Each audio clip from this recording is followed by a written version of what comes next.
My name's Hazel Edwards and I'm an author, and I'd like to share with you one of my picture books. I'm at Parkdale Library, which is part of the Kingston Library complex in Melbourne, Victoria, Australia, and this is Plato the Platypus Plumber Part-Time. I know it's a long title.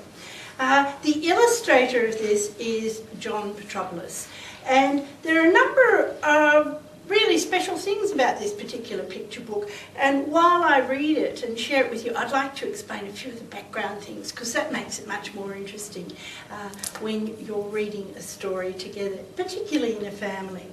Now, this was John Petropoulos' first picture book that he illustrated. He's a graphic designer in his other life, and I think he's put some wonderful thought into this artwork.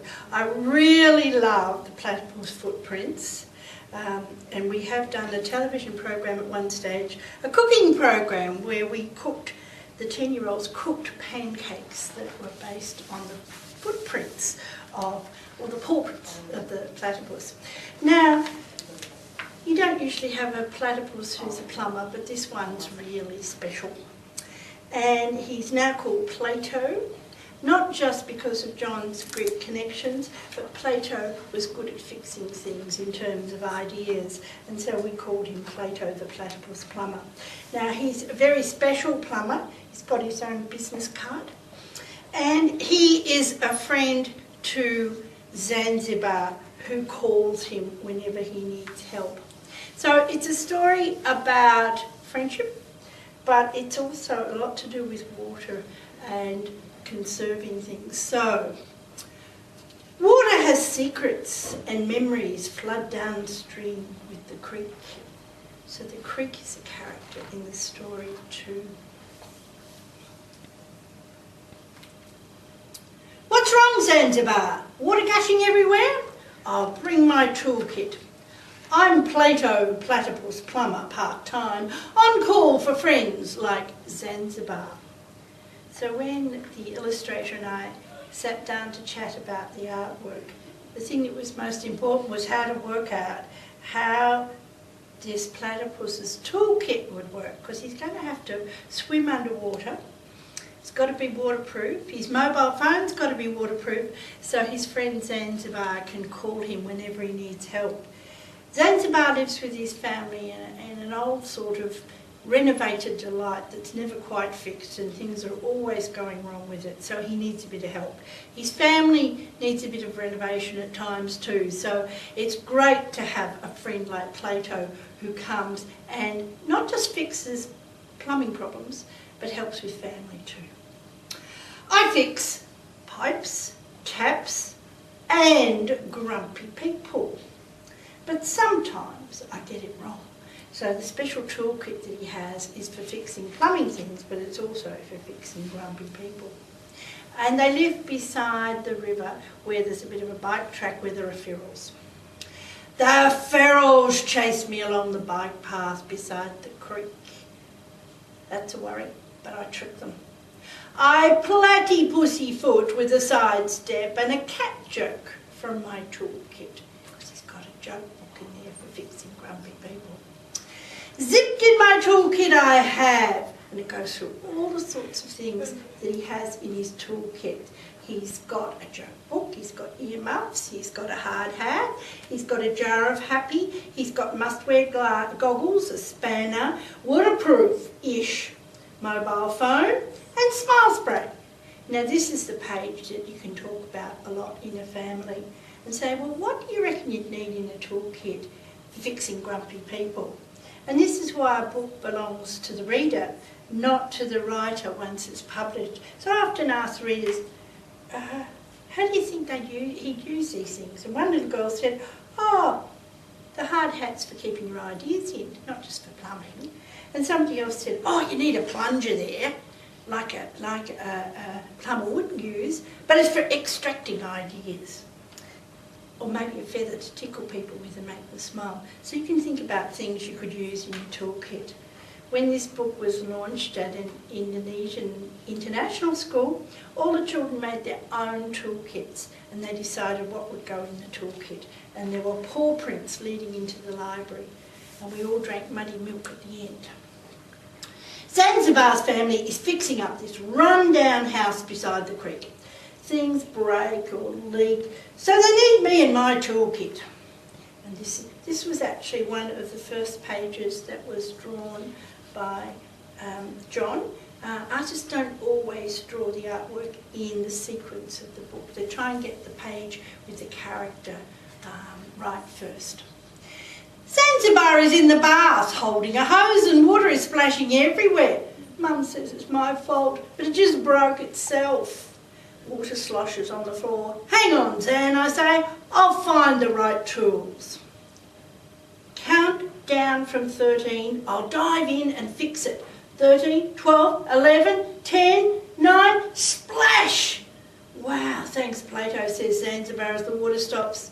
This time I didn't get it wrong, but Mum still isn't happy. Now, in the original version of the story, and there were lots of earlier versions of this, I called the platypus 13 instead of Plato, because if platypus are lucky, they live for 13 years in the wild. And I thought it would be interesting to call a character by a number instead of a name, but it got a bit complicated, so we renamed him Plato. Oh, all wet.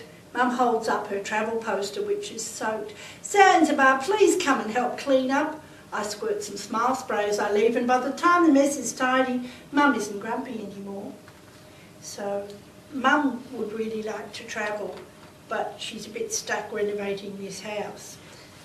So the smile spray helps. Mum tells stories of places over the water as she dries her poster. I help Zanzibar channel water into the vegetable garden. From the wastewater, Zan's dad makes sloppy mud bricks like mud pies to fill the gaps under the water tank.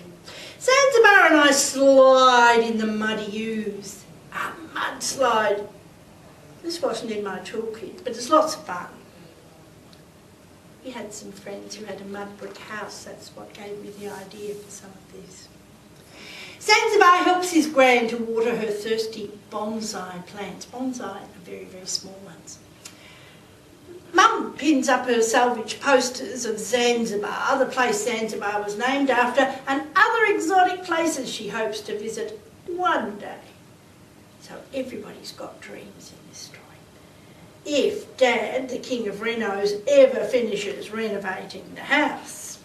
I think quite a few people live in houses that what they call Renault's delights, which mean they keep fixing them up all the time, never quite finish it.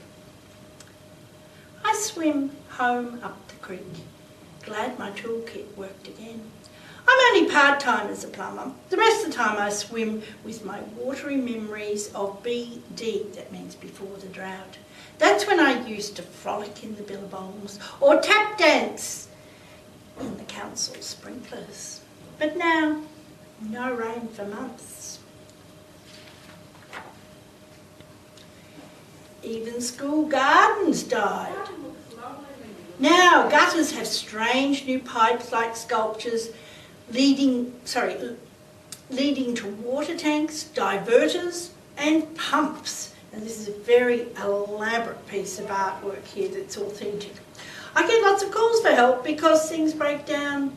Sludge, the yucky stuff, and I know each other really well. I talked to a lot of plumbers before I wrote this story, and experts on platypus. Ring, ring! Another call from Zanzibar. His dad was on the toilet and now it's blocked. I'm on my way, Zanzibar! How embarrassing. And a little smelly too. This time, Dad got it wrong. You know how when dads do really embarrassing things and kids take their photos? Well, this is one of those moments. I fix the toilet and Zan takes a photo for the embarrassing moments page in the local newspaper. Poor Dad's been immortalised. I'm a night creature, unless I get a daytime call. Plato, the school water tank is leaking. Please hurry. I'll be right there, Zanzibar, I say. I'm always there for Zanzibar. Sometimes plastic bags and other rubbish near me, but Zanzibar helps me. Zanzibar's always there for me too. And I really like this picture. I think it shows that they are getting on together really well. Now Zanzibar has made me into a school project. I'm a living fossil, an extreme monotreme with a microbe tag. The Platypus watch people gave me that to tell me where I've been swimming and if I'm okay. I just help while Zanzibar teaches himself how to fix things too. His family smile more now. Mum isn't grumpy anymore and Dad laughed when he saw the embarrassing toilet photo. You're a legend, Plato, says Zanzibar. Don't forget your toolkit. And there he is, he's become a project. We go back to the river. Water has secrets and memories float downstream with the creek. And that's the story of Plato the Platypus Plumber. And some of the ideas for that came from creeks that were very, very dry, and you could see the marks of the stories that had happened in the creek of things that had happened before. So, one other thing I'd like to share with you, have a very close look at the print that's used on the story here.